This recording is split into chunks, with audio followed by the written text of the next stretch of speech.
Okay, so last week we did Judaism and Islam, right? Monotheists related to Abraham in the Middle East. We've got a lot of connection there. And then we ended with Hinduism, which took us east and with a lot of different stuff, right? We talked about karma, we talked about dharma, we talked about reincarnation, and there's a lot of concepts there that Westerners have a struggle with because they're very new to us. We're going to spend most of the rest of the time in Eastern religions, and so there can be a lot of commonality with what we talked about last week in Hinduism. It's not all the same, but there's a lot of overlap. And so the first one we're going to go to is Buddhism. All right, so let's start with that. Buddhism began in India, actually, somewhere between the 6th and 4th century BC. There's not a lot of ability to nail those kinds of things down on the history. It started in India, but it spread to the southeast. So the primary home of Buddhism is southeast of India, and there really are very few Buddhists in India today. It's one of those unique religions where it began is not where it is today. But you could say the same thing about Christianity in North Africa. North Africa used to be one of the most important parts of Christianity before the advent of Islam. Or in places like Syria and Turkey today, we're also predominantly Christian for centuries. There are two primary branches, two primary aspects of Buddhism. And the names, again, I'm sure I butcher pronunciations. These aren't the hardest ones. Some of the ones coming up are worse.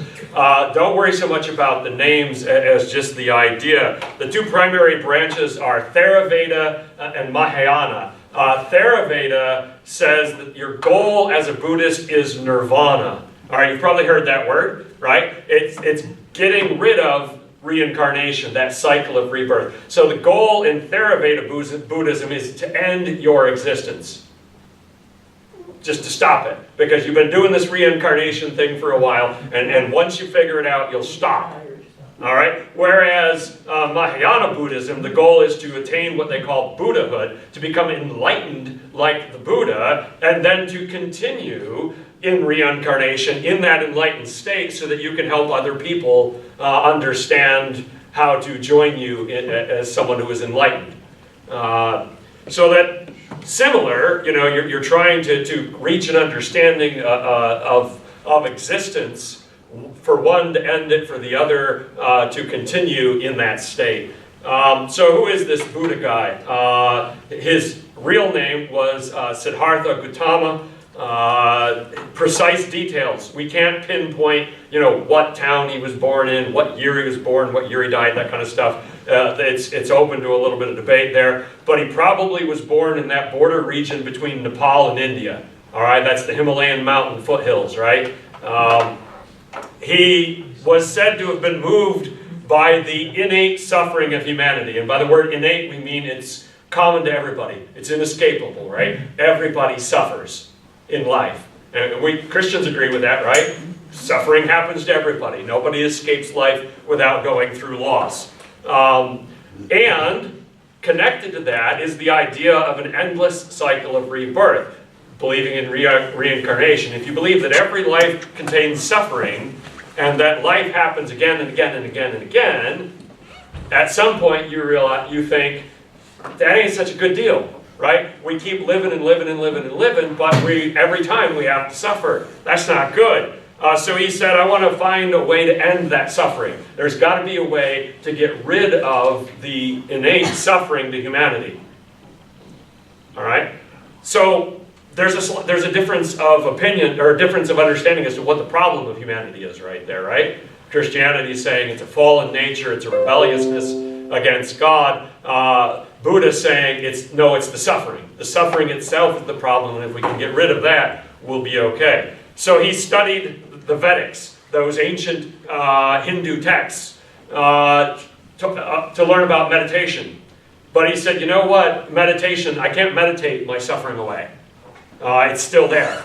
And so he tried asceticism, that self-denial, and thought maybe if I try that path, I can get rid of the suffering. And that didn't work. So he was 0 for 2. He went back to meditating and said, well, we got to try this again. And the legend, of course, is that he sat under a tree for some time until he gained insight, so he was just thinking, pondering, examining life and thinking it through, thinking about karma, thinking about his past lives, until he attained enlightenment, until he figured it out. And his enlightenment was the idea called the middle way. We'll define that in a minute. And he said, this is the key to ending suffering. I figured it out. I understand this now. And so now he's a Buddha. All right, Buddha's not his name. It's the state he achieved. Other people can be Buddha too by arriving at that state of enlightenment. And so people started following him. He founded a monastery, and that was his life. He died at about 80, and his followers kept up the ideas after him. So what did he have to say about God and about the human soul and all of that stuff? Buddhists are known to recite the name of Buddha and to pray to Buddha, but not as a supreme being. All right, don't think of Buddha as the God of Buddhism. It's not like that. Not like that at all.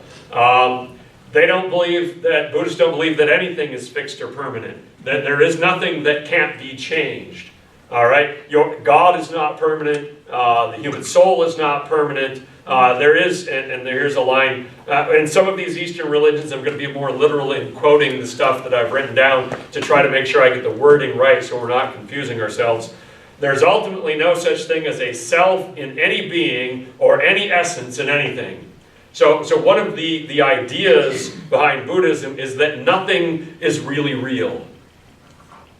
All right? Everything is what it appears to be, but nothing is really real. It can all change. It can all be changed. All right? Which is, of course, different than Judaism, Islam, and Christianity, which would say that God is eternal and God is unchanging. This is not the same thing as that at all. Buddhism doesn't concern itself with the nature of God. It doesn't argue about God. It doesn't worry about God and talk about God. If you want to be a Buddhist who believe in God, fine. If you want to be a Buddhist that says, I don't know about God, that's fine. If you want to be a Buddhist who says there is no God, they're fine with that too, because God's not the solution. God is not the one that is going to end suffering. Suffering is the problem. We want to figure out how to end it, and God's not going to do it for you. So he's somewhat irrelevant to the discussion. They believe in dharma, karma, and reincarnation, just like Hindus, the Jains, and the Sikhs that we mentioned last week. So dharma, again, remember, dharma is the purpose, right? The purpose that everybody has, the reason for existence. Karma is that Newtonian system of cause and effect. You do a good thing, you get a good effect. You do a bad thing, you get a bad effect. And they also, of course, believe in reincarnation. If it weren't for reincarnation, then his whole premise doesn't make a lot of sense, right? The whole idea is to stop the endless cycle of suffering, but if you only have this one life, that's not going to be the issue that it is for Buddhists. So they definitely believe in reincarnation. They would say that your rebirth depends on the merit or demerit gained by your karma, just like a Hindu, right? Your next life is going to be influenced by what you did in this one. As well, and this is a slightly different twist than Hinduism, as well as the karma accrued on your behalf by a family member. So if you got a family member with some good extra karma, they can give some of that to you. So it would be good to have a perfect brother, right? You might complain that your brother's perfect and it's a problem for you, but if you were a Buddhist, you'd be like, well, let me a little of that, right? You got some extra good karma here, man. So you could give that good extra karma to your family members or your ancestors if they need it. And your rebirth has got one of 6 levels, very similar in some sense to the caste system of Hinduism, right? There were the higher levels and the lower levels. They're called heavenly, the level of the demigods, the humans, the animals, the hungry ghosts, and the hellish. So you can see there's good rebirth and there's bad rebirth based on what you did. What? Quick question. Yeah. Is it only the good karma of family members that gets passed on, or can you also come subject to They're bad karma. I didn't see any explanation of that. I'd have to look, but that is a worry, isn't it? You'd be like worried about your family members sharing some bad karma. Most of you are looking at your family thinking, "Am I winning or losing here?" But here's an important distinction from Hinduism as well. In Buddhism, your intent creates karma as well as your actions. And on that level, there's a similarity to Christianity, right? Because Jesus said the thoughts and intentions of your heart are also what God judges. All right? If you want to commit adultery with a woman, but you don't do it, you're still in trouble. All right? Whereas Hinduism would say your actions are what create karma. Not your attitude, not your intent, not your reasons. But in Buddhism, they're taking it another step. Now that's going to be harder, right? Not only do you have to have right actions, you have to have right attitude. And as we all know, it's easier just to do the right thing than it is to do the right thing for the right reason. So now you're starting to think, this is hard, this is difficult, how on earth are we going to have this work? And so Buddha said there are 4 truths that you need to understand so that you can get yourself on the path. These are the 4 truths that lead to the path to Buddhahood, all right, to enlightenment. So don't worry about the names don't matter. The first one, the first truth, is that, called dukkha, is that we cling and crave to things that are impermanent, things that are unsatisfactory. You want something that doesn't satisfy, or you have something that you can't keep. And that causes pain. All right? It reminds me very much of Yoda in The Phantom Menace. If you remember The Phantom Menace, he's talking to Anakin. He says, attachment leads to fear. Fear leads to anger. Anger leads to hate. The hatred leads to the dark side. The idea that because you're trying to hold on to something that you can't keep, in his case, he's trying to hold on to the woman that he loves. He's afraid of her. It takes him down a dark path because of his fear. George Lucas was very much influenced by this idea when he was writing that. The idea that your suffering, your pain, your loss, your anger, all that stuff comes from the fact that the stuff that you want to keep, you can't, and the stuff and that other stuff, it just doesn't satisfy. All right? Again, some similarity to Christian idea right there. We believe that many of the things in this world don't ultimately satisfy. That people are seeking after things that if they get them, whether it's wealth or power or fame, that they're going to be hollow, because that's not what really satisfies the human heart. The second truth, all right, is that desire for the things that you can't have or you can't keep, leads to that endless cycle of rebirth. All right, so it's that desire, that want for things that you can't have, shouldn't have, or can't keep, or whatever that is making you have reincarnation. So the attainment of nirvana, the third truth, the way then to stop is to stop the craving. Stop wanting stuff that doesn't satisfy. Stop trying to hold on to things that you can't keep.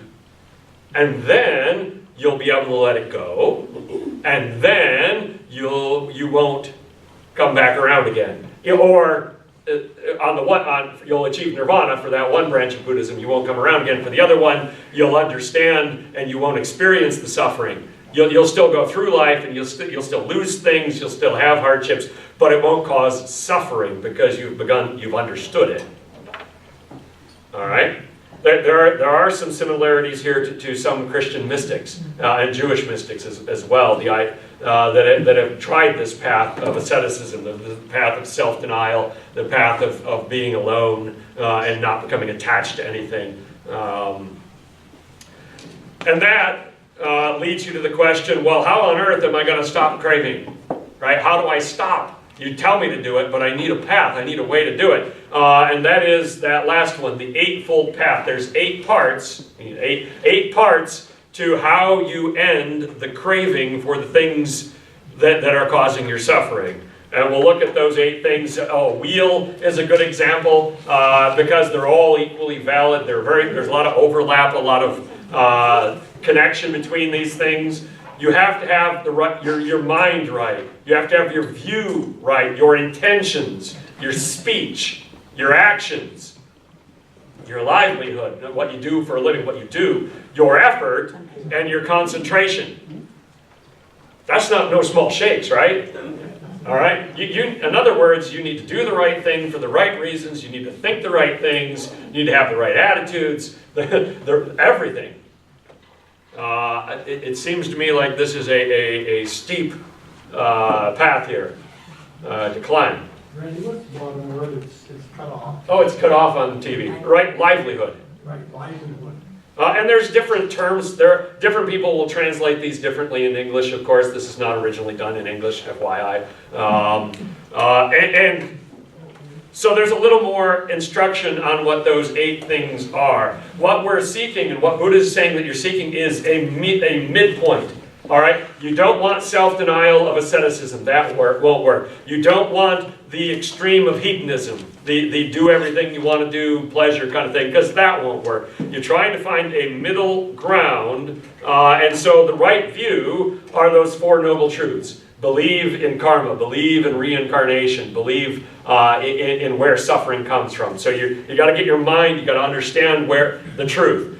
Right intention, of course, means that you need to be a person of peace. To say, I'm going to solve everything by peace. Peace is my path. All right? Right speech means you always got to be saying kind and truthful things. People are going to be struggling. Right actions. No killing, no violence, and, of course, sexual self-control. Right livelihood. Whatever it is that you do can't cause suffering for anybody in any way. Because if you're causing suffering for other people, that obviously is not helping. Right effort means that you need to guard your mind against those thoughts coming at you that aren't right. Right concentration means you always need to be aware of your surroundings, aware of what your mind is doing and what your thoughts are. None of this mind wool gathering that we do all the time, where our mind is just going everywhere. And then, of course, right mindfulness, meditation would be a big thing. If you're going to get all this stuff right in your mind, one would imagine that's going to take a lot of meditation. You need to spend a lot of time sitting thinking to get this right. So where is Buddhism? There are about 500 million Buddhists, which puts them in at 4th, behind Christianity, Islam, and Hinduism. About 7% of the world. Most in Southeast Asia. You got 0.8% in India. So very few where it came from. You got about 75% in that little nation of Bhutan, 70% in Sri Lanka, 90% in Mongolia, 95% in Thailand, 95% in Cambodia, and then a good number in Taiwan and South Korea and Japan. The numbers for China, as we move to Chinese religion, the numbers for China, of course, are real difficult to ascertain because of the last half century of communism there. So the number in China is a difficult thing to peg. But you can see the vast majority of the people that are Buddhists are living in Southeast Asia, but not in India, where it came from. It sort of migrated southeast with that one outlier up north there in Mongolia. One person to mention, because everybody's heard of this guy, is the Dalai Lama. He is the leader of Tibetan Buddhism. So that local aspect of Buddhism, the Buddhism that's from Tibet, that title goes all the way back to 1578. So it's been a while. There's been quite a few Dalai Lamas.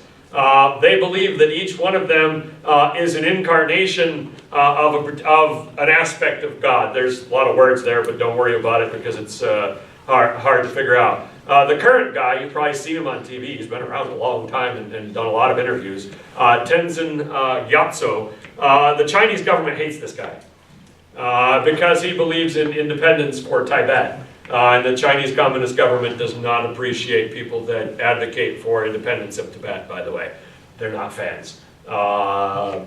And so when he dies, the Chinese government is going to say, we are the only ones that can elect the next Dalai Lama.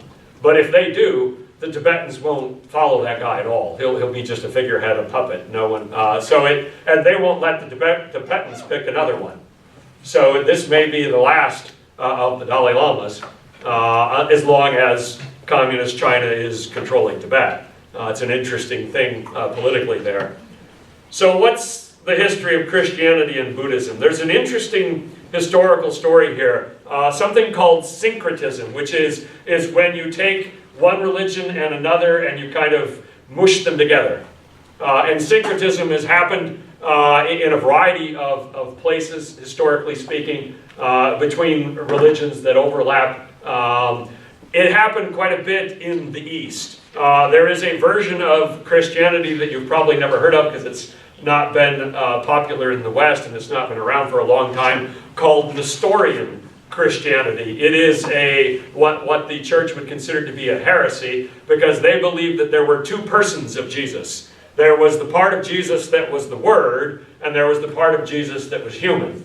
So they weren't saying that Jesus is only God or that he's only a man. They were just saying that those two parts of Jesus were separate. They were separate people, which is an interesting solution, right? A different kind of heresy. But they went east. They were popular in the eastern part of Christianity for a while, and they kind of melded together with Buddhism along that Silk Road, along that trading route over to China, really until the late Middle Ages. That you could find people in that area that had some sort of mixture of Buddhism and Christianity in their beliefs. The medieval Church of the East, as it was called, in China. So the medieval church in China had a lot of that syncretism, of that blending of the two. There's a 7th century Chinese manuscript that that writes about a blending of Christianity, Buddhism, and Taoism. So there's a mishmash of different religions. So there is a history in the East of Buddhism and Christianity kind of melding together. What's going to happen if you meet a Buddhist, if you're talking to a Buddhist and you're trying to explain the gospel to them? What are you guys going to run into? Well, of course, the first thing is that they believe in karma and reincarnation, just like Hindus. And so you've got to overcome that, right? Karma being, and reincarnation being very strong beliefs that are going to influence everything that they say and do. Also, they believe in an impersonal God. God is really irrelevant to Buddhism. They don't believe in a creator. They don't believe in a judge to whom they're going to give account or anything of that nature. So you're looking for your common ground, right, where you can talk and explain what you believe. That's a little difficult. You don't have any yet. Buddhism is also extremely self-reliant. It's all about doing it yourself. I mean, nobody's going to get you to enlightenment if it's not you. Your own mind, you're the one that's got to do it. So they don't, if you talk to a Buddhist and say you need to be saved, you're speaking words that aren't making any sense to them because they're not in a system where anybody is saved, where people save themselves, and where people solve their own issue is where they're at. And of course the idea of grace makes no sense when you put it up with karma. All right? Karma is getting what you deserve. Everybody getting what they deserve all the time without fail. Grace doesn't work with that at all. And then, of course, lastly, one of the more difficult things in dealing with Buddhism is that they don't believe in absolute truth. If you want to believe two things that are mutually contradictory, go right ahead. All right? And there is no such thing as absolute truths in Buddhism. So it's a lot of that idea that's been popular in the last generation or two in Western thought, the whole it's my God and my belief and my truth and everything is my, because you're defining it yourself. Those aren't new ideas. Those are Buddhist ideas that have been around for a long time. The idea that truth is always with a small t. And if you want to believe two things that don't seem to fit together, go right ahead. That's very foreign to Western minds. We are steeped in Greek logic, right? That's where our mind was shaped from the likes of Plato and Aristotle, for whom contradictory ideas were the sign of someone who didn't know what they were talking about. Your ideas have to fit together in the Western mindset, but in the East it's not like that. All right, you with me so far? All right, let's take just a moment, Buddhist questions, Buddhism question, while we're at it, yes. Who do they believe created everything? Or did everything just happen? It's not really an important question. So it's not important, so they can't answer that. I'm sure some different Buddhists have different answers. It's not the important question. The important question is how do we fix the problem, what we got right now? Not how we get here, but how we fix where we are now. Again, because a Buddhist could be an atheist. A Buddhist could be a theist. A Buddhist can be anything, and that they don't care about that. It's just not an important question. All right, and it's hard for us to get in our minds that someone wouldn't think that the nature of God is an important question, but they don't, because God's not going to fix their problem for them anyway. So He is what He is. Yes. Was this like Scientology? We're going to end with Scientology, and when we do, you're going to be like, hey, that sounds familiar. Scientology borrows heavily from Buddhism, which is why I put it last, after Buddhism, so you noticed that, but you spoiled it. So that's okay. Randy, Good thinking. Back in the 60s, there was a novel, a Uh-oh. popular novel called Siddhartha.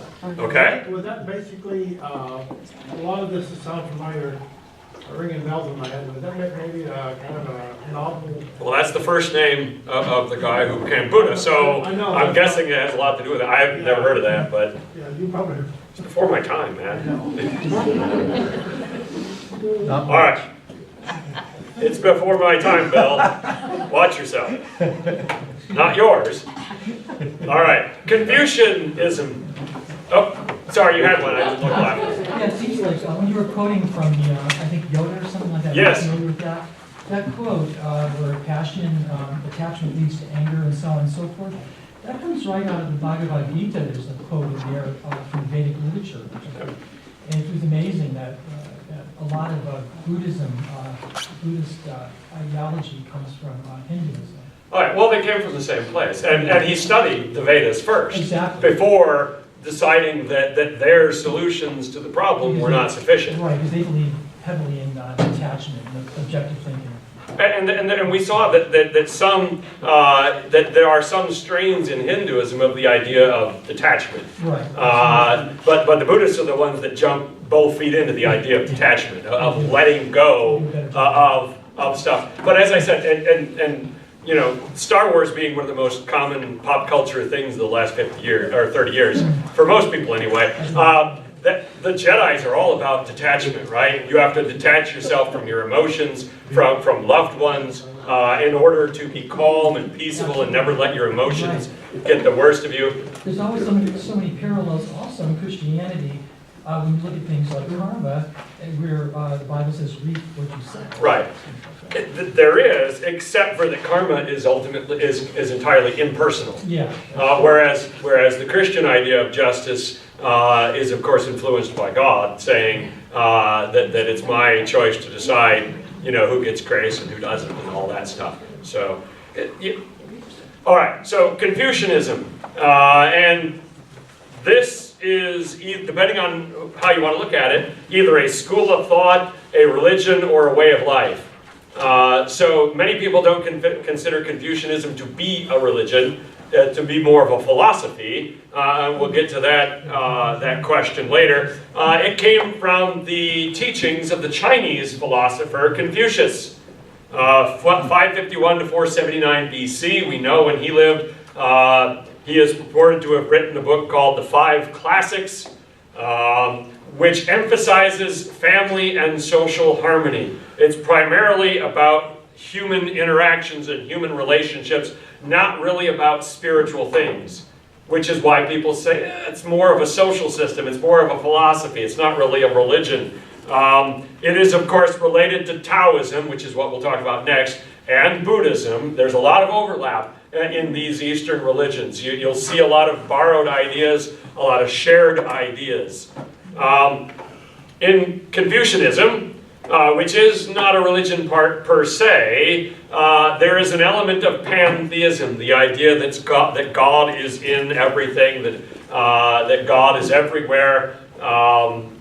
They advocate respect for the gods, respect for your ancestors, doing the right rituals in order to honor your ancestors. It has a belief in the idea of heaven, called Tian, closely related to the Tao of Taoism, but it's an impersonal force. It's not a theistic kind of thing. Not really the focus of Confucianism, the idea of who God is and what God is.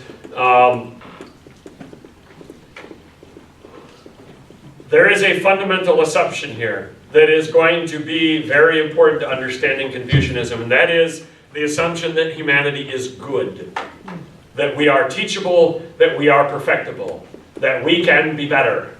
If you read, or were made to read, Plato's Republic in high school, and if your brain remembers anything from that, which it probably does not, Plato believed that if you educate people from birth, from their youth, about ethics and about right and wrong, and showed them why it was right and why it was wrong, they would say, well, of course, and they would choose it and they would do it, because you would have taught them what right is. And he believed that a proper education system is how you fix society.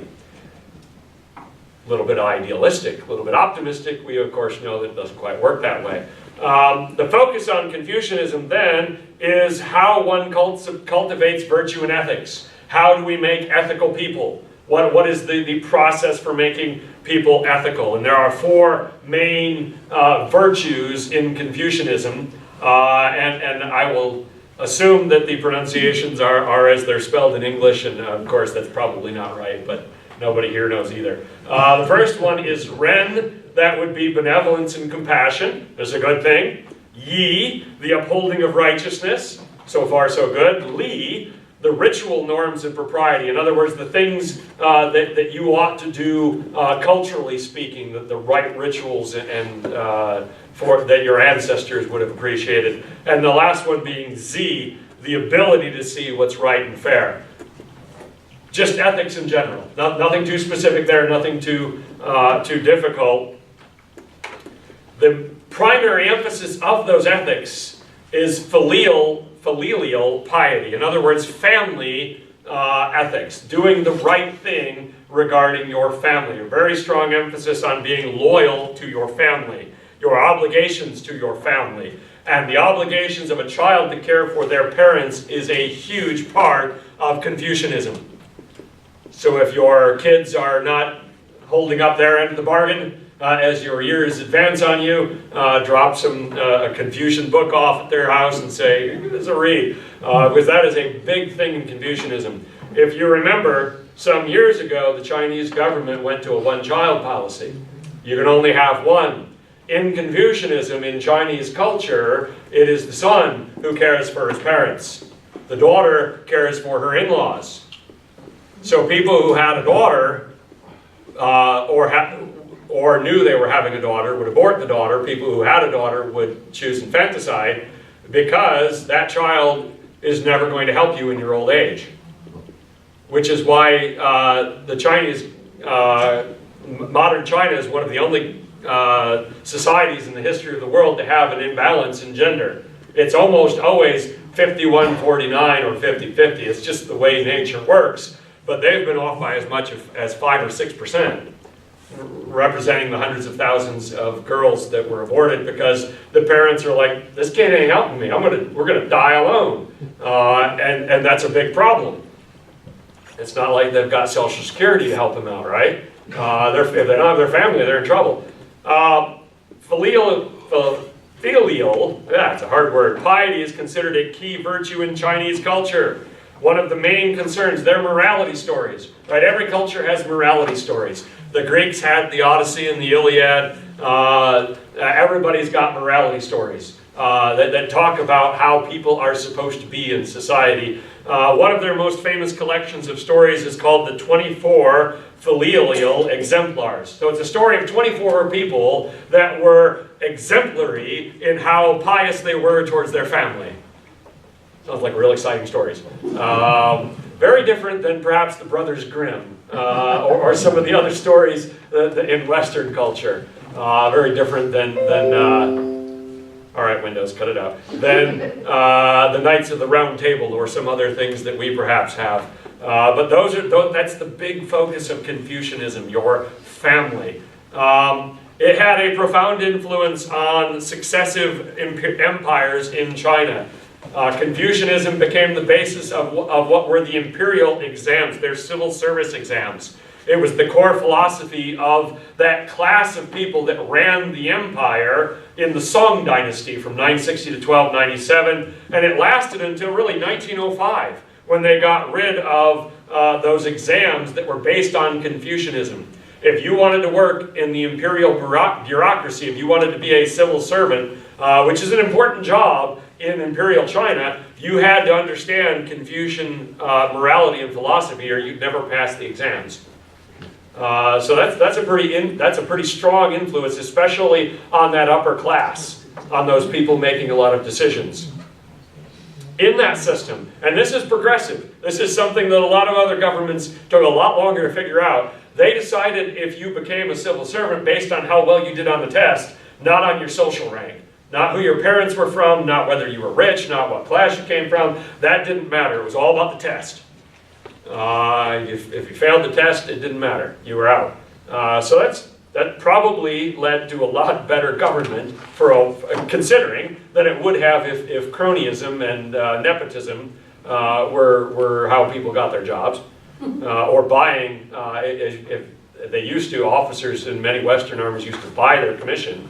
That doesn't mean you're going to be a good colonel or captain just because you got the money to pay for it. Those are not good systems. This is a good system, and it was part of the Chinese government for a long time. So how is Confucianism today? You can't get a good number on how many Confucius there are because it totally depends on how you count them.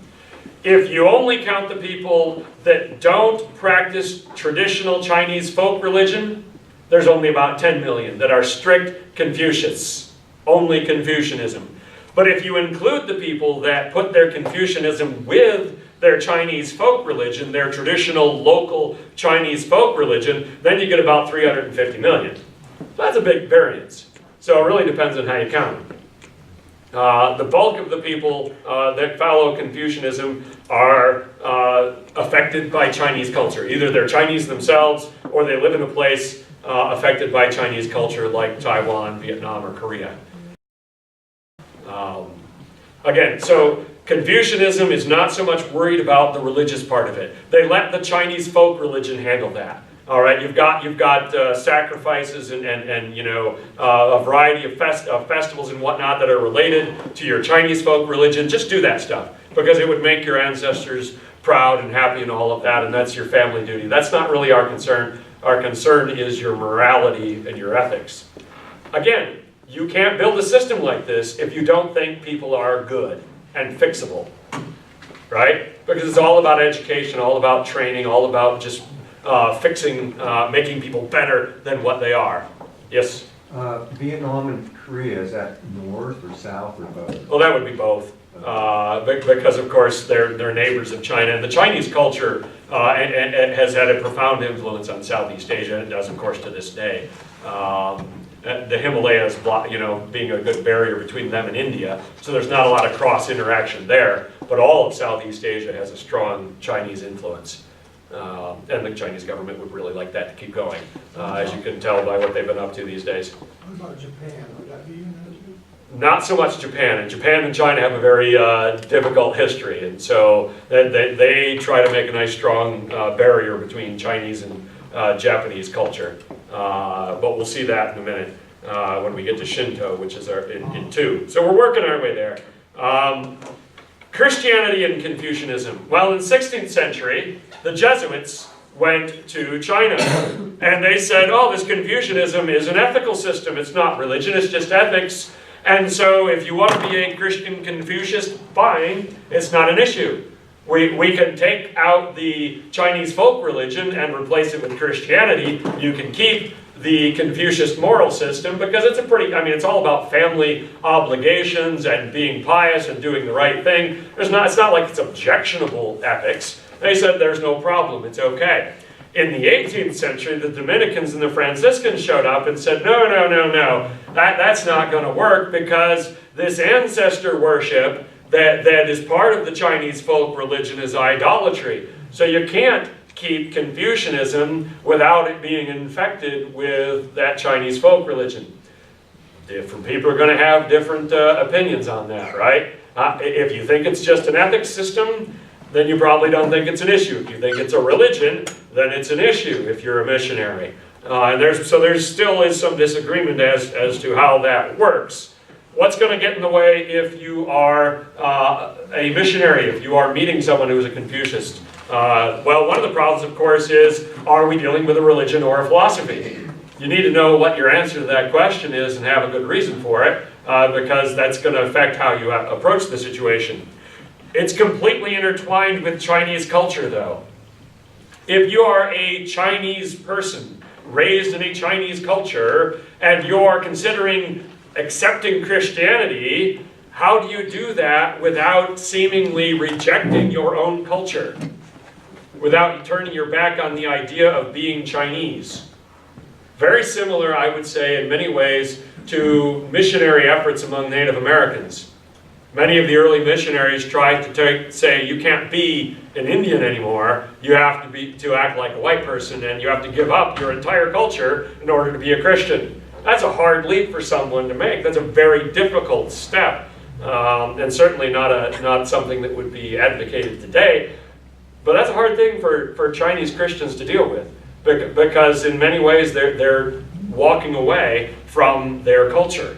Now, it's built upon a false premise, of course. The presupposition that humanity is inherently good is not what the Bible says about humanity. The Bible says humanity is inherently screwed up, every single one of us. Paul makes a big deal about that in Romans, right? There are none righteous, no, not one, all have gone the wrong way. Quoting the prophets, reiterating it himself, it's a theme in the Bible that everybody is screwed up. And so we're not going to be able to fix ourselves. Ethics is not good enough.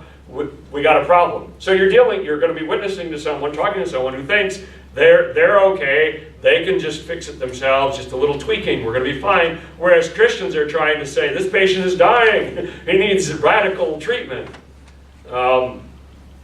Confucius did teach about heaven, borrowed from Taoism, but he didn't talk about God, he didn't talk about salvation, because of course salvation wasn't necessary in their mind. It was all about self-attainment, all about self-improvement. No need for something like atonement, no need for something like forgiveness and mercy. Those are just foreign concepts. So it's hard to build that bridge between a Confucianist steeped in Chinese culture and someone from a Western Christian background. Questions on Confucianism before we go on? Yes? How does that interface with communism? Well, so communism in China has, for the most part, tried to get rid of all religious stuff. Again, however, they're not going to get rid of all local Chinese ancestor worship and cultural stuff, cultural native religious stuff, because the country's too big, there's too many people and all of that stuff. But the communist governments have always hated religion in every form, because it makes you loyal to something other than the government. I'm just trying to connect as far as Buddhism, the ultimate goal was to kind of not exist anymore. Or continue to exist in a state of enlightenment, yes. Okay. And how does that tie in with Confucius teaching about heaven? So, and if I don't think I had it. I think I had it. Yeah. I was just checking my past slide to make sure I didn't screw it up. Yeah. We're not dealing with reincarnation here. Okay. And once we get to Taoism, you'll see where that connects, because the Taoists have an idea of our existence after life that the Confucianists are like, sure, that works for us. But their focus is really, and Confucius himself, his focus was on ethics, was on good government, was on family obligations. He wasn't a theologian. He was a philosopher, a political scientist, whatever you would call it. So to go to him for answers to questions he didn't consider would be a little rough. So there's not necessarily a blending of where a lot of Buddhists are. There could be. Confucianism. philosophy? There's blending all over the place, and that's part of what we got going on here, is that you got Buddhist ideas, you got Confucian ideas, you got Taoist ideas, and you got local cultural and religious ideas, all just kind of flowing together. And I'm sure a lot of people have ideas that are from all over the place that they don't even really know where all those influences are. And so you got a lot more of that overlap in the East than is common in the West. You know, in the West, people are not a lot more likely to be what they are and to know what they are, even if that's a little bit confused. Okay. You could say Yep. some of the forms of communism in China were happy, their roots came from some of these ethics and, that type of thing. Just like our founding fathers got their roots in the Greek and Plato and Aristotle. Taoism, or you might have also heard of it referred to as Taoism. It's the exact same thing, Taoism or Taoism, same diff. You're probably familiar with the symbol, with the yin-yang, and what that entails we will get to in a moment. It is either a religion or a philosophy. It's closer to a religion by a good ways than Confucianism is.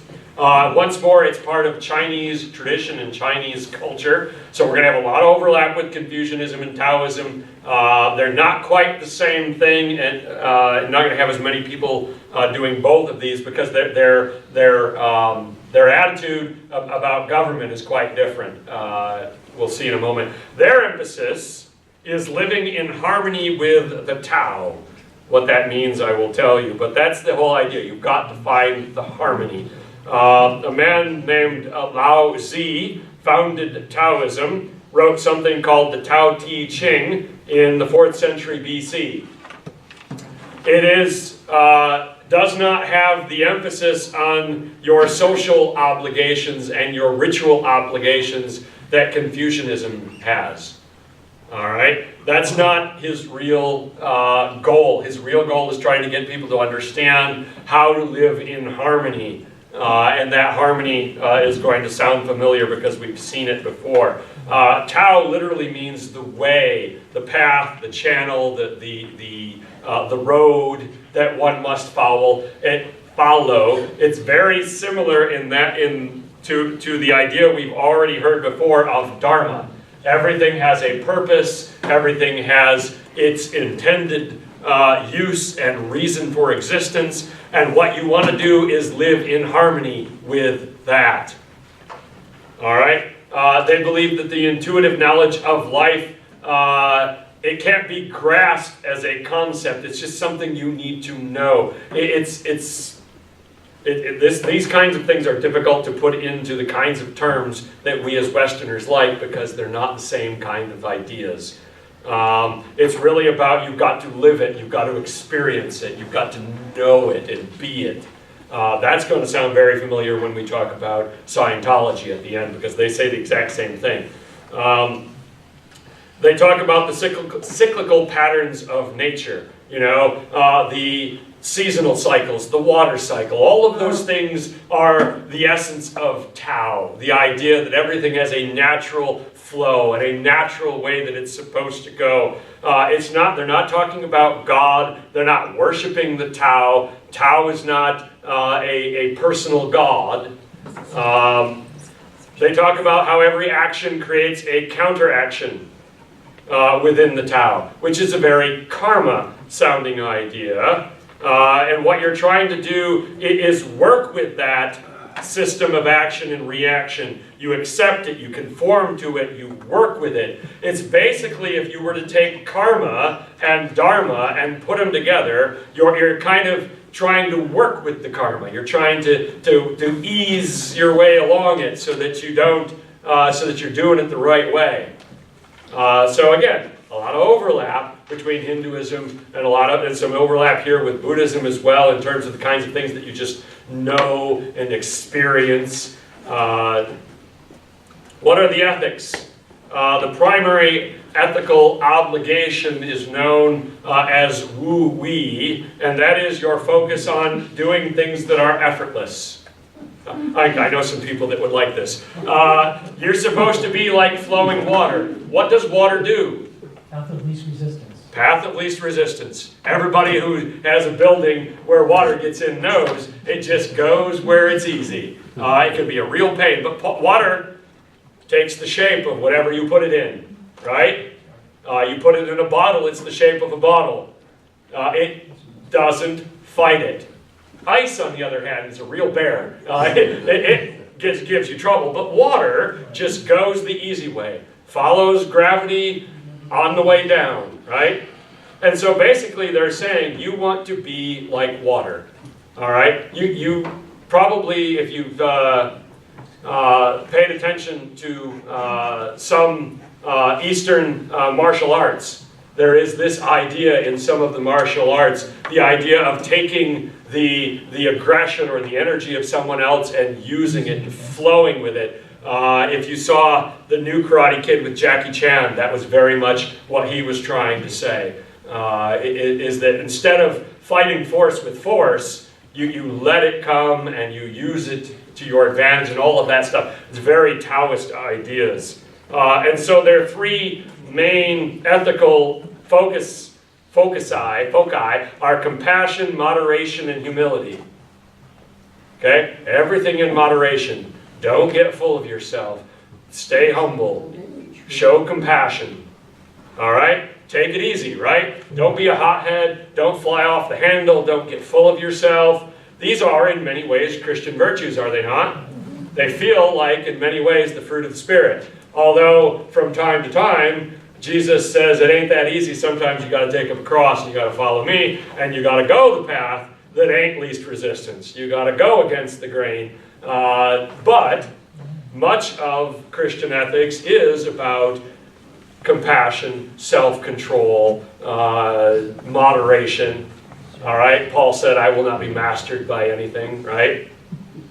Many Taoists practice fasting. That would make sense, right? You got to control your appetites and your hungers, keep them under control. So you fast in order to eat to help that. Many Taoists practice vegetarianism because of the belief that the Tao is part of everything, that everything is God. And so that makes people, I'm not quite sure how you say you can eat plants but not animals when everything is God. But it does seem to be a common idea. However, as opposed to Confucius, who very much were concerned with good government, the Taoists would fit right in with your modern Tea Party Republicans. They believe in laissez-faire, live and let live, minimal government, everybody just get along. We don't need that kind of thing. More libertarian. Yeah, they're kind of libertarians. They're like, let it be. Actually, that Beatles song does kind of have a feel to this, right? Of course, you guys know that the Beatles in their later years were profoundly influenced by Eastern religions when their music got real weird. But that you can see that reflected in their singing and in their lyrics. This kind of stuff was definitely big for them. All right, so what do they have to say about God and the universe and all of that? The Taoism is definitely pantheistic. Everything is God. But it's not there is no supreme deity then. There's no personal deity then. It's just everything is God. There are, however, some deities, some immortals that come out of Chinese folk religion. Rather than trying to get rid of the idea of these Chinese folk heroes, these legends of Chinese folk religion, they just kind of incorporate them into Taoism and say that these are the people that emanate from the Tao. These are the people that were truly understanding the Tao and working with it and mastered that effortlessness, and that's how they became these great heroes and immortals and whatnot. And they definitely believe in the idea of the yin-yang, all right? They believe that the universe is in a constant state of recreation. Everything is cyclical. Everything is coming around again. It never ends. There is an eternal balance between light and dark, good and evil, every kind of thing like that is opposed. It's But it's all that same idea of balance, right? The balance between the light and the dark, between much and little, and hot and cold, and you know, all that stuff. Everything's got a balance, but it's an eternal dualism. It's never going to change. All right, and since it's eternal, only a fool would fight against it, right? Only a fool would try to change that which is eternal. Go with the flow. Again, I know some people that would appreciate this kind of thing, because that's kind of the philosophy they've adopted. Not because they're adherents of Taoism, just because they're kind of lazy and would rather just go with the flow. They say that human beings reflect that state, that eternal state of balance, that eternal state of conflict. And we can get on board with understanding that, right? Christian ethics would say that there are good and bad things in everyone, that everyone has that capacity for both righteousness and evil. We are, as they say, the Tao in life, and when we die, we go back to being the Tao. There's no real afterlife here.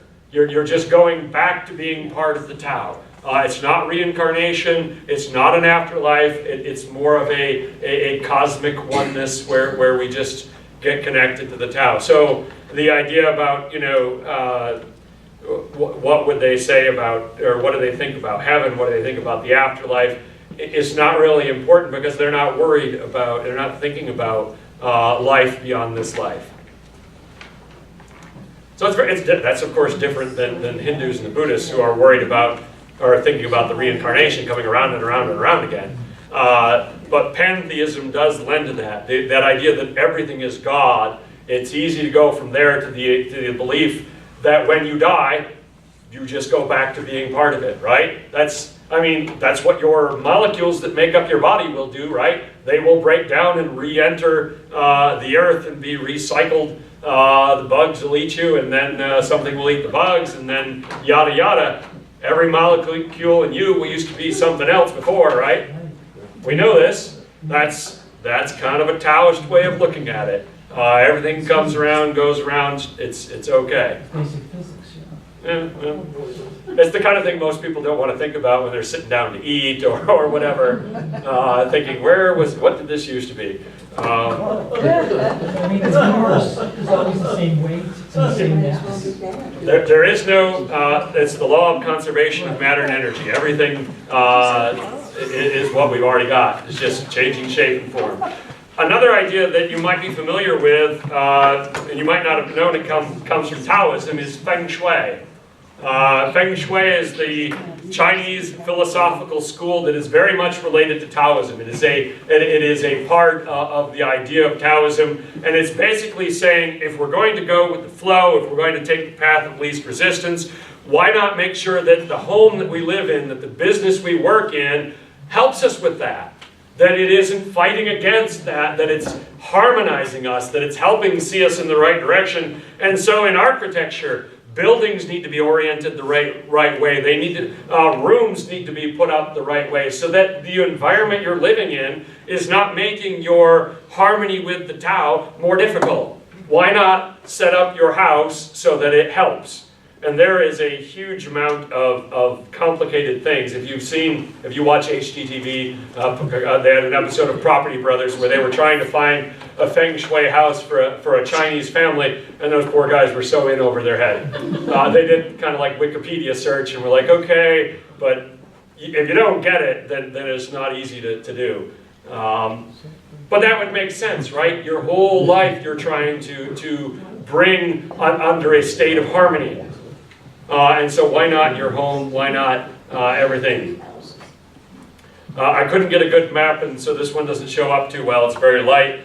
But where is Taoism today? It's almost entirely in China and Taiwan. About 13% of the people in China would be identified as Taoists. About a third of the people in Taiwan. We're talking about under 200 million people all together there. So we've basically covered about half the Chinese people, right, between Confucianism and Taoism. But again, the numbers are very difficult to come by because there's a lot of overlap. Are you a Taoist or a Confucianist or a Buddhist or just Chinese folk religion? You know, if they let you check more than one box, a lot of people are going to do that. So how do you count someone who checks 2 boxes or 3 boxes? Do they get to count for each religion? Do they have to pick the one that they're the most? Right? Not so easy. Christianity and Taoism. Well, it's very similar to Confucianism. Is it a religion or is it a philosophy? And it's, again, completely intertwined with Chinese culture, with Chinese folk religion. So you're going to have the same issues. Again, you have no personal God with which to talk to them about. They lack a concept of God. There is no creator. There is no judge. You say to a Taoist, aren't you worried about what you're going to say to God when you die? And you lost him because he's got no idea what you're talking about. That doesn't make any sense to him. Like Buddhism and Confucianism, you also lack the need for salvation. We're really just talking about being enlightened, about understanding, not about the kind of dramatic change that we would expect in Christianity. And of course, it is also a system, a dualistic system. The universe is dualistic. There's an eternal balance between light and dark, between good and evil, which is, of course, the exact opposite of Christianity. Christianity believes that in the beginning there was nothing but God, and therefore all was good.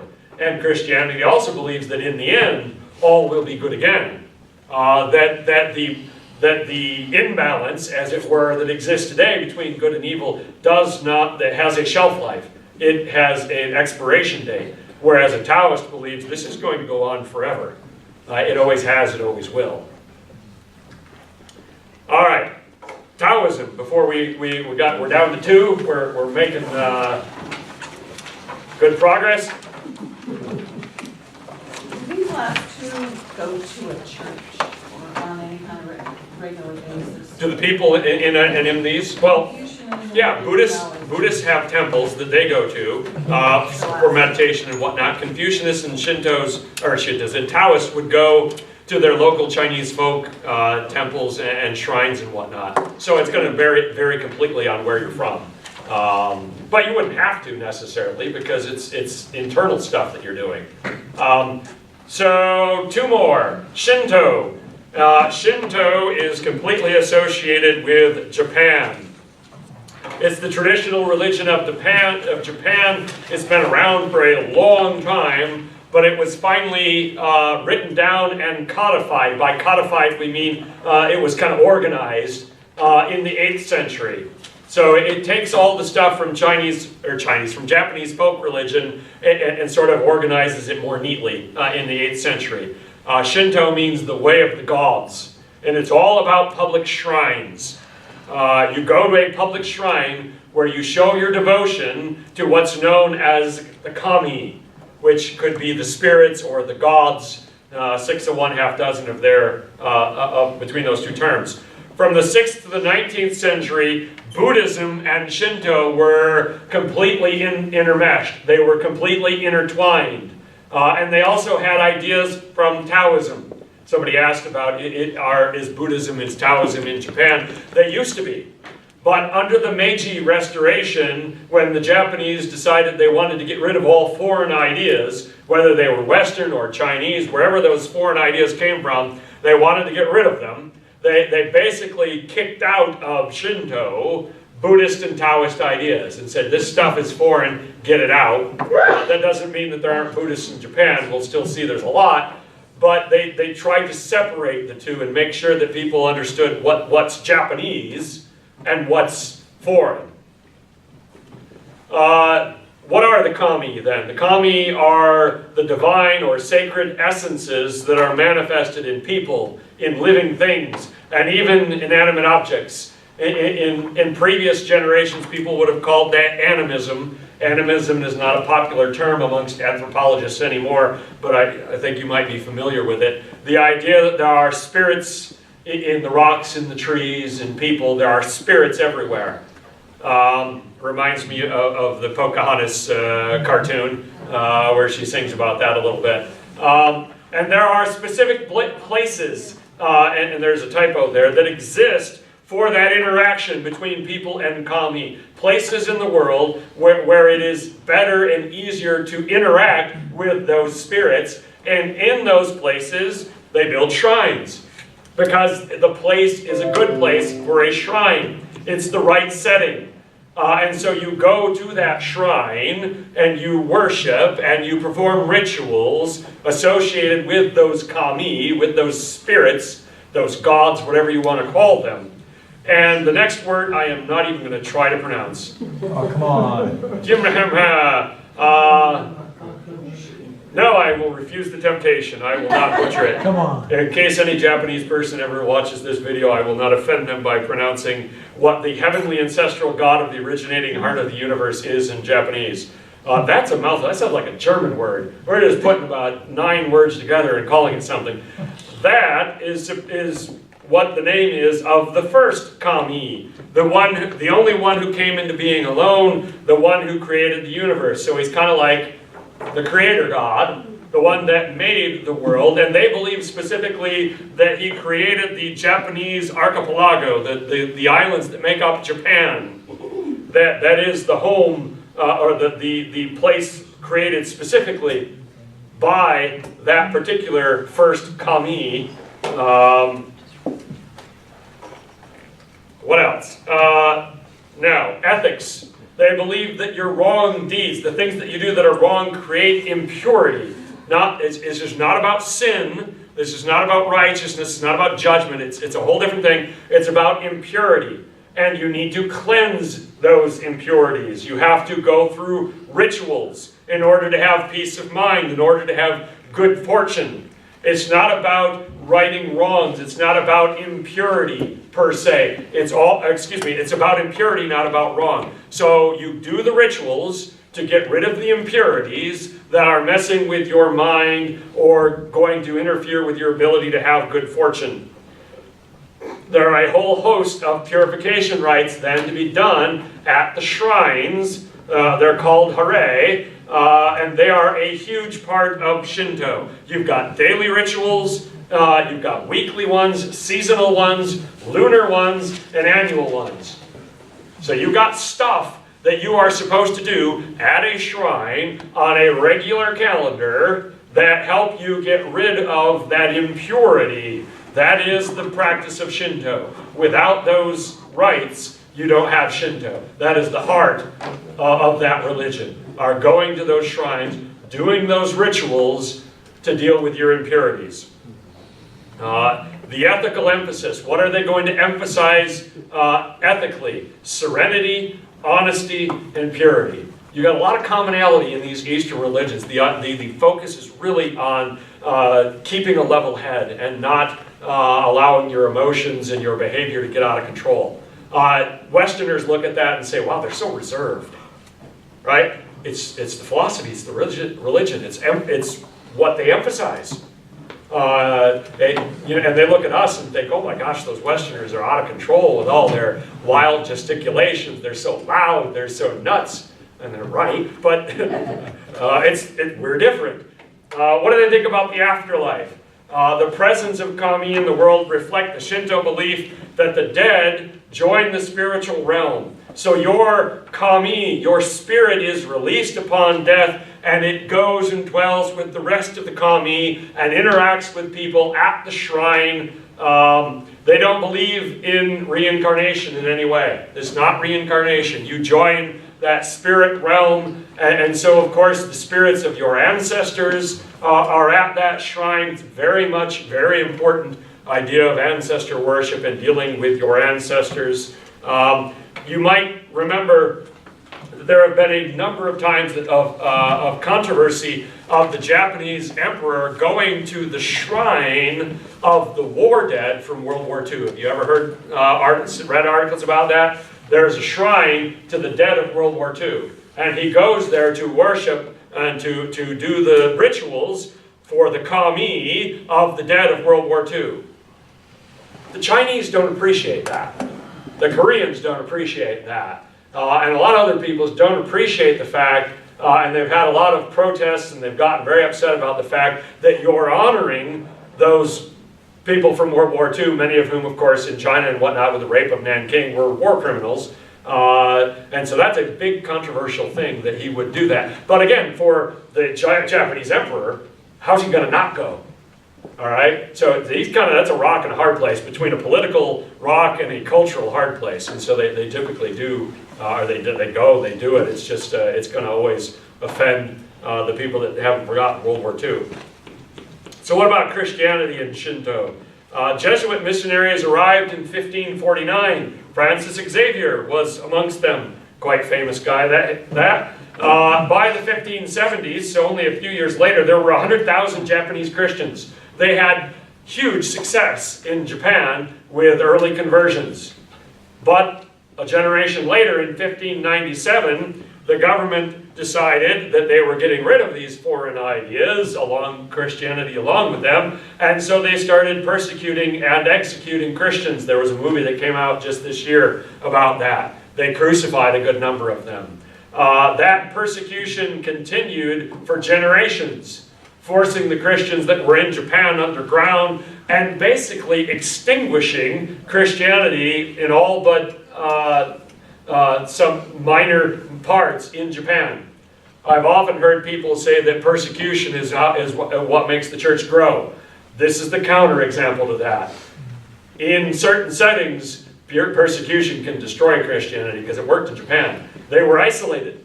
They were living on an island. They couldn't exactly go somewhere else, right? They couldn't just pack up and move and go somewhere where they'd be left alone. They didn't have that option, and the government kept the pressure up on them so long that it ended. After 1873, freedom of religion was proclaimed. It was technically allowed that you could practice any religion in Japan after 1873. So we got nearly 300 years worth of it being illegal and it being persecuted. But eventually they said you could do it again, and Protestant missionaries came back, but they have had very little success in Japan since then. Only 2.5% of the people in Japan are Christians. About 1 to 3 million people. It's a very low number. It's a very difficult place to be a missionary and win converts. Korea, in contrast, is one of the biggest Christian countries in the world now. When they came after the war to Korea, they had huge success. So it's a different setting. It has to do, I think, a lot with the argument between the Koreans and the Japanese. The Koreans are Japanese, by the way. They came from there, but the Japanese aren't willing to admit that the Koreans are Japanese. They got some racism going between the two of them, and a lot of that goes back to World War II and how the Koreans were treated. They didn't appreciate that. There's an issue. They're allies, of course, because they're both allies of the United States, but that doesn't mean they're buddies. So, not a lot of Christianity in Japan today, even though now it's, of course, perfectly legal to do so. What about Shinto in Japan? About 80% of the people practice Shinto in Japan. So that's a solid number of people that are going to go do those rituals. All right? Whatever else they believe, whatever else they really do, they do the rituals. And it's, of course, culturally expected of them. About 65% of them also practice Buddhism. So there's a lot of overlap. If 80% and 65%, if you're not that good at math, you realize that some people must be doing both. There's a lot of overlap. So even though they tried to get rid of Buddhism centuries ago, those ideas are still around, and there are plenty of people that have both Shinto religion, shrine ritual practices combined with a Buddhist mindset of meditation and self-control and all of that stuff. So what gets in the way of evangelists and missionaries in Japan? Well, of course, religion in Japan, and this is something you may not know, it's a secondary issue. Family, home, country are all more important than religion in Japan. All right? It's like 4th or 5th on your list. Number 1 is your family and your home, your job, your country. All of those things are more important in the Japanese culture than your religion.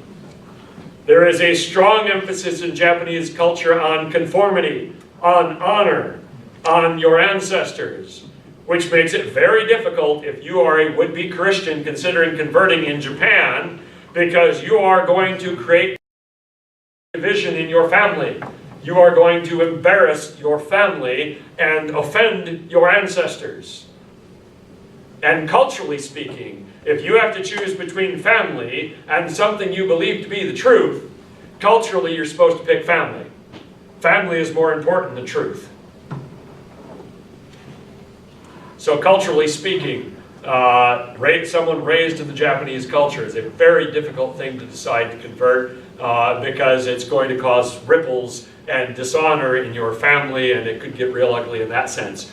But you know that about the Japanese culture, right? If you ask people something you know about Japan, the emphasis on honor would be one of the things a lot of people say, right? That whole code of the samurai and whatnot. All right, and you know what? The Japanese people have very little knowledge of Christian ideas, Christian concepts. You're working with a blank slate, which in a sense it could be helpful because you're not dealing with a lot of misinformation, but it's basically nothing. They don't know a lot about Christian theology, Christian ideas, Christian attitudes. We're very removed in that sense. So there's Shinto. Any ideas, any questions about Shinto? We got one more, and we will be close to being on time. Yes? Would it be hard in these religions if you were an orphan or adopted and you did not know who your ancestors were? Yeah, that would be brutal. Not having that connection to family. Definitely. It would be hard in Mormonism. It would be hard in Shinto. It would be hard in basically Chinese religions. Not knowing who your ancestors are is hard when that family connection is so central to your ethics, to your religion, to everything.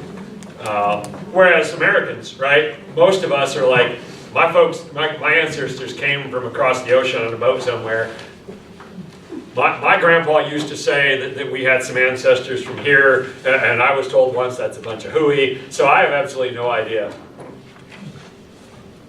They were Northern Europeans. That's about all I got. And it doesn't really matter. I don't care. It doesn't affect me. If they were more Scottish and less German, or more Irish and less, I've got a McGuire in the family, so there is an Irish in there somewhere. But again, it doesn't matter. It doesn't have anything to do with who I am today. But if I was Japanese, it would be that way. That's definitely true. All right, one more, and this is, of course, different. We're taking a big step, but as we look at Scientology, you're going to realize there's Hinduism, Buddhism, Shinto, that stuff. That's what this is. Scientology is by far the smallest one that we're talking about. And the only reason I talk about it is because that's the kind of question that people go, what on earth is Scientology? Right? They saw Tom Cruise and they're like, what's that guy about? And because they've got like two famous people that follow it, between Tom Cruise and John Travolta, they're far more well known than their numbers would indicate. However, Scientologists are not the Church of Christ scientists. Don't let that get you confused. Christian scientists are not Scientologists. People and Christian scientists don't like being confused with Scientologists because they're very different.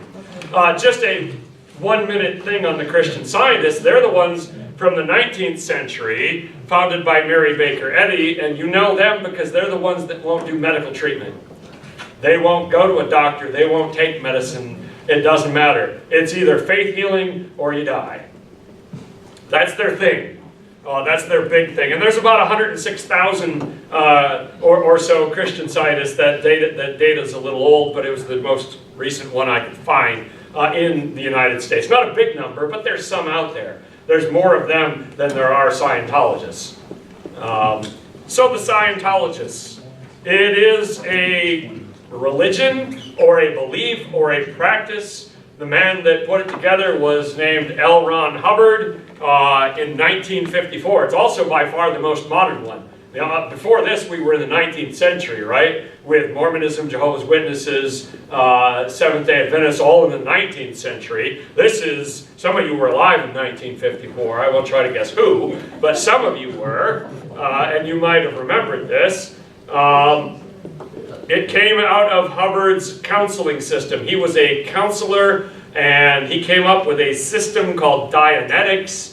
And I'll explain what Dianetics is later. But according to Hubbard, and I'm going to use a lot of quotes with Scientology because I can't explain this stuff without using their words. And it's not meant to be offensive, it's just beyond my understanding.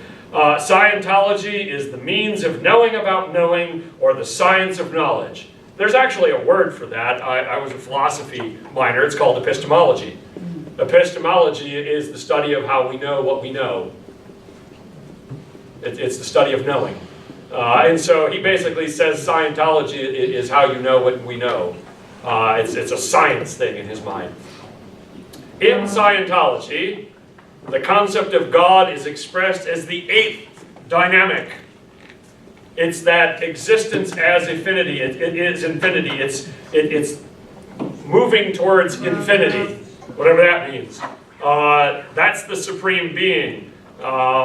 It's the very apex of universal survival. These are the words they use. I honestly have no idea what they mean by them.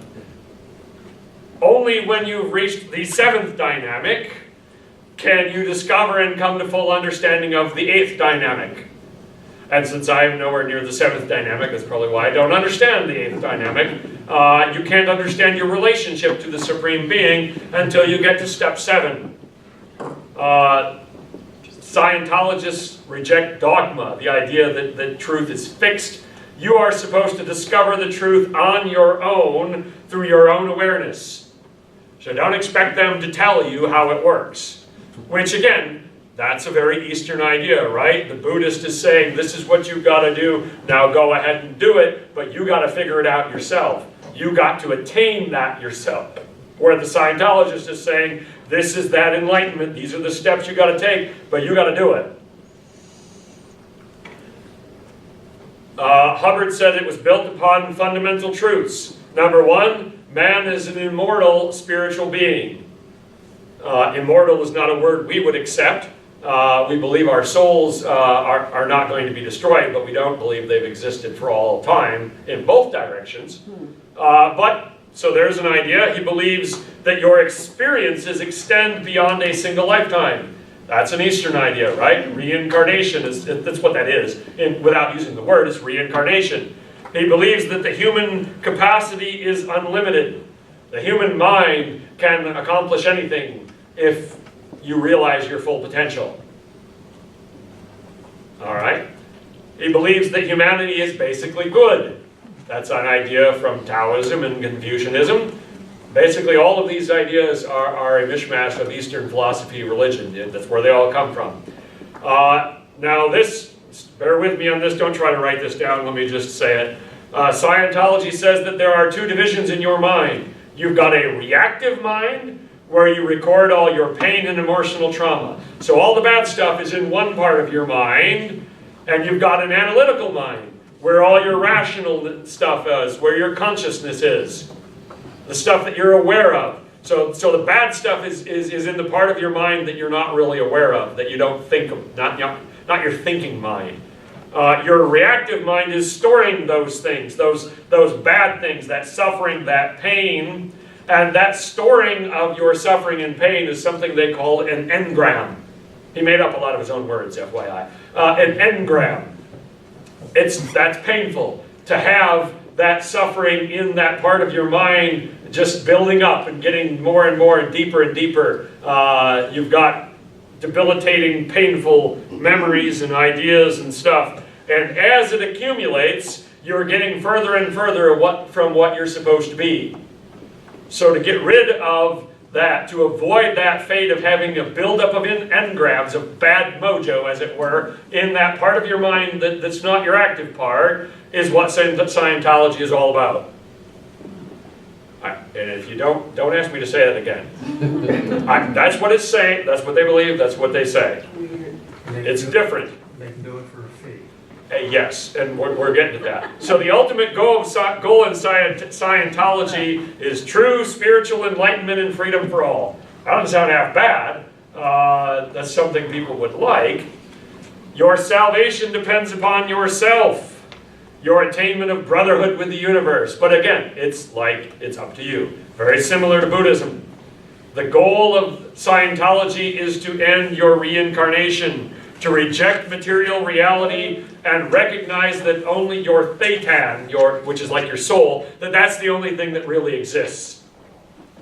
So until you realize that, this is going to keep happening, and you've got to attain that enlightenment and understand it. There are secret mystical teachings that are only available to members at the higher levels.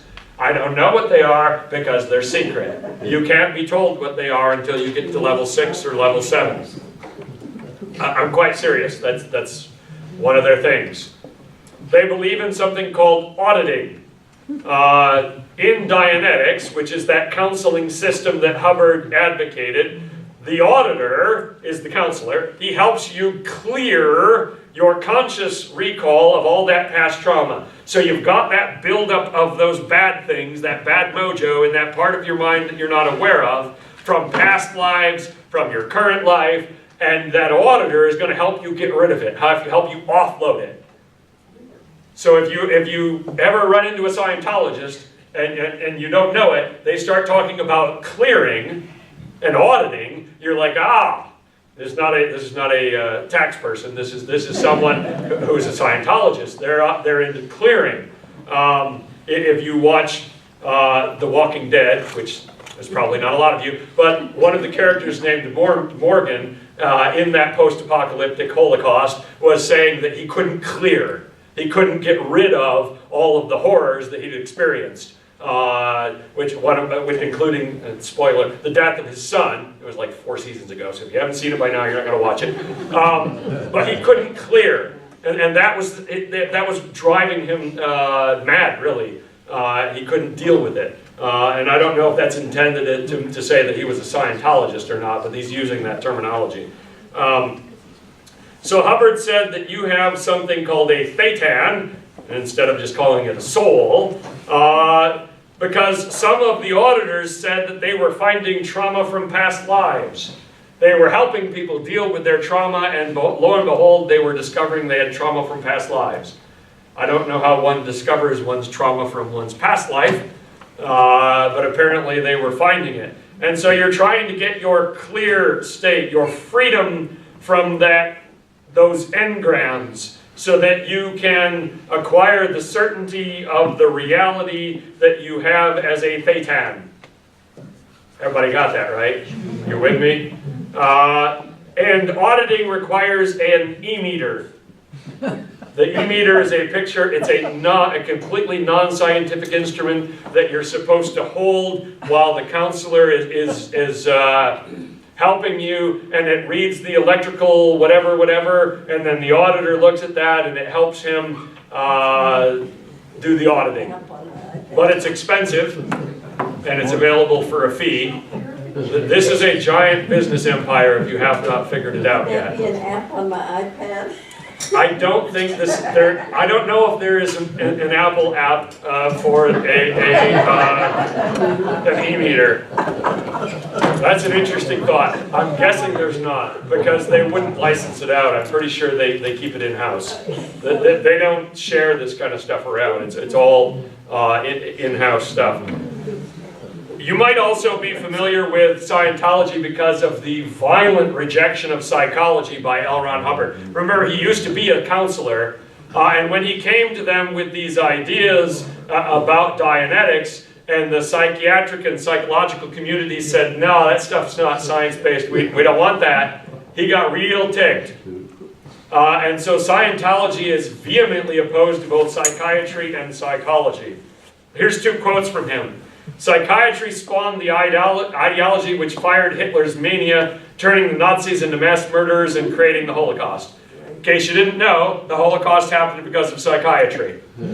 That's a weird one. That's a new kind of Holocaust denial that I've not heard before. I'm not sure if he's blaming Freud or what for that, but he's blaming psychiatry. And he also said that the effects of medical and psychiatric drugs, whether they're painkillers, tranquilizers, or quote-unquote antidepressants, are as disastrous as illegal drugs. They don't believe in taking medicine for mental things. If you've got chronic depression and you take anti-anxiety medicine, you're screwed as a Scientologist. They are very much opposed to that. And they've gotten, some of their celebrities have gotten into some real heat by attacking people that take, that go to psychologists, people that take medicine for their illnesses, because they believe all that stuff is a bunch of hooey, and that it's a big sham and whatnot, which is, there's some irony in that. If you can find it, let me know, but it's there. So Scientology in the world today, here's where we get an issue, because the Scientologists say that they've got between 8 and 15 million members worldwide. In the 2006 US Census, 25,000 Americans said they were Scientologists.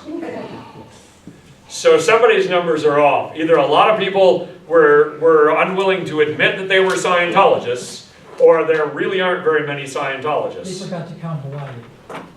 Not sure what, or 98% of the Scientologists are outside the United States. Because in the United States, there are not very many. I've never met a Scientologist to my knowledge. I don't know if there are any Scientologists in Venango County. It's a small group whose influence is outsized because of a couple of celebrities. They just haven't reached the level where they're allowed to market on the form. That might be. I'm sorry, I should have said Maui, my apologies. That's really all. Now, another thing that you probably know about Scientologists is that Hubbard said that if you criticize Scientology, you are quote-unquote fair game. Members of Scientology can do anything, legal or otherwise, to you if you criticize them.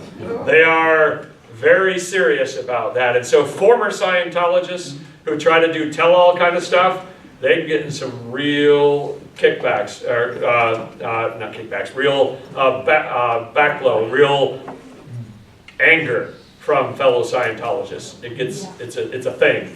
A lot of people looking at the data, looking at the evidence, would say, okay, this is a cult. They're not going to glorify this with the name religion because of the money-making aspect of it, because of the secrecy, because of the going after critics. So what gets in the way if you run into a Scientologist? Well, Scientology is a self-help program. They believe that you can fix yourself, you can do it yourself, you don't need outside help. So if you're talking to them about repentance, you're talking to them about dependence upon God, those are foreign concepts. Because they're trying to clear, they're trying to audit, they're trying to get things right in their own mind. They're not looking for outside help. And basically the cult-like nature of Scientology, it is a business, and it is very secretive and very hostile to outside critics. So if you try to reach out to a Scientologist and they find out about it, they'll definitely close ranks and try to put an end to that. So there's the last one. Scientologist questions. Yes? So is there an afterlife or anything for them, or? It's not about that. It's about understanding that your thetan, that your soul is immortal and that nothing else is real. It's very much in the line with that idea of Buddhist nirvana. Understanding that this stuff isn't real, that we're not really attached to it. And of course, if you weren't attached to things, you would probably have less trauma, less things that are bothering you, so it'd be easier to clear, I guess. Their clear comes from Buddhism too. I mean, Buddhist meditation, they try to do that too. I don't think the Buddhists use an e-meter, though. And so basically, L. Ron Hubbard is borrowing from everybody over in the East and saying, I'm a little this, little that, marketing it as a self-help psychology thing, and turning it into a business. That's a way to go. And nobody probably knows how much money he has from this, because I'm sure the IRS has fun trying to penetrate the the business side of it as well, because they are registered, unless I'm completely mistaken, as a 501c3, religion, which can be a bad thing sometimes when that happens. So, all right. Is Hubbard So, still alive? closing thoughts. Is Yes. Hubbard still alive? No, I forget. I forget when he died. Google it. Yeah, I didn't put it in there. But I mean, he published that book in 1954. So, no, he's not. I just forget when he died. There is no Apple e-meter. Oh, you looked. No Apple. Get on that. You can. That's a money-making idea. All right. I just had a silly question as far as the picture you had of our friend Tom Cruise on there. Yes. Is that a cross symbol underneath there? And is that a common thing that they use, kind of a... They use a lot of weird symbols. Their annual gathering, it takes place in like a large auditorium kind of thing, but with huge symbolic stuff, almost like they were one of those old societies, the Goodfellas or whatever, where they've got all sorts of symbols that have meaning and whatnot. Of course, it's the outside looking in. And I didn't bother to try to figure out what all of the symbols mean, because it was a little bit beyond the thing. But yeah, they're using a Christian symbol there, connected with a sideways star, I guess. That's an odd choice, but he had no issue with taking other people's ideas and making them into something. So.